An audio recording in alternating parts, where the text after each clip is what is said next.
po human mabanhaw ang atong Ginoong Jesu-Kristo. Ito ganan ta sa Ebanghelyo nga ikatulo kini niya nga pagpakita ngadto sa iyang mga tinun-an human siya mabanhaw. Ang mga apostolis niining higayuna goal kayo, subo kayo. Feeling nila nag-inursara na lang sila. Gibati nila nga gibiyaan sila ni Jesus. Ug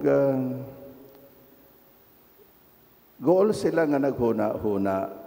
Unsa kaha ang nagpaabot nila? Unsa kaha ang kaugmaon nga nagpaabot nila nga wala na si Jesus uban nila?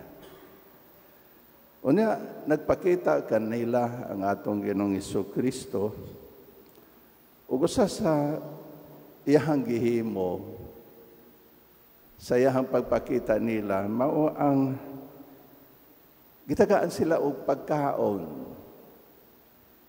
Dali kamo og kaon kamo.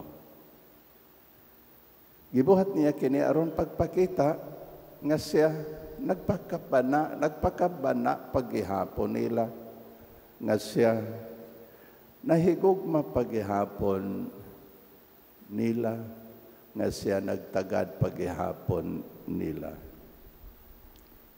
Di ba? Nakabantay siguro mo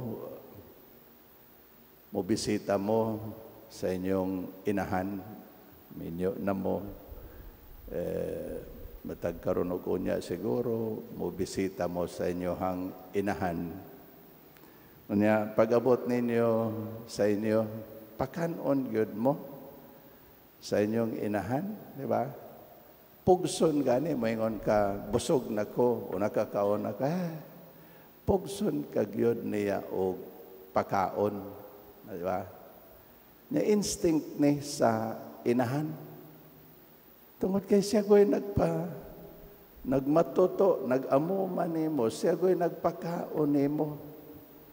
Gikan sa imong pagkabata hantod pagtubo, siya ko'y nagpakaon nimo. Unyang iyahang ipakaon nimo, kanang iyahang gatas. Di ba? Gikan yun kanang pagkaon ngayang gihatag nimo, gikan sa iyang lawas. Nga pareho ra nga, sa iyahang paghatag nimo sa iyahang gatas, pareho ra nga, ang iyahang kinabuhi mo, gihatag niya nimo. Ang iyahang yung lawas o dugo, maingon nato, ang iyahang gihatag nimo, di ba? Ug mao ka na nga, iya mo kini pagpakita ni Jesus sa iyahang paghigugma sa iyahang mga tinun-an, sa iyahang mga apostolis. Paghatag nila o pagkaon. Siguro sa ato ang kinabuhi, sa ato ang panaw nining kinabuhi, pareha sa mga apostolis, batiyon usahay nato nga gibiyaan ta sa Ginoo. Siguro matintag ta sa paghuna-huna nga wala na tahigugmaa sa Ginoo. Wala na tatagda sa Ginoo. Siguro tungod sa mga problema, mga kalisod, mga pagsulay, katalagman ba nga maabot sa ato ang kinabuhi. Dili kalikayan nga matintal ta sa paghuna-huna nga wala ra tatagda sa Ginoo. Gipasagdan ako sa Ginoo. Pandili na tinuod. Parehas sa pagdasig ni Jesus sa iyang mga apostolis, diha sa ilahang kagool, diha sa ilahang pagkaluya. Kita po, gibinlan ni Jesus og pagkaon. Di ba? Gibinlan ta niya special nga pagkaon nga musustener nato sa panaw nining kinabuhi. Gitagaan ta niya special nga espirituhanon nga pagkaon, ang iyahag yung lawas ug dugo diha sa santos nga misa. Buang nagyod ng dili maghatag importansya sa pagkaon nga gibilin kanato ni Jesus, di ba?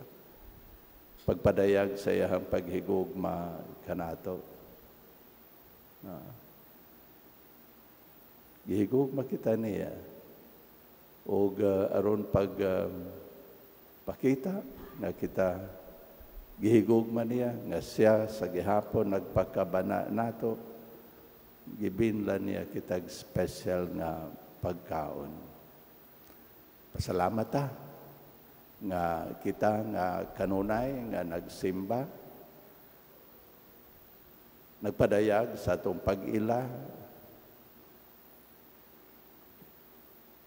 nining dako nga gasa nga iyang gihatag kanato, lawas og dugo nga special nga pagkaon nga gibilin niya kanato.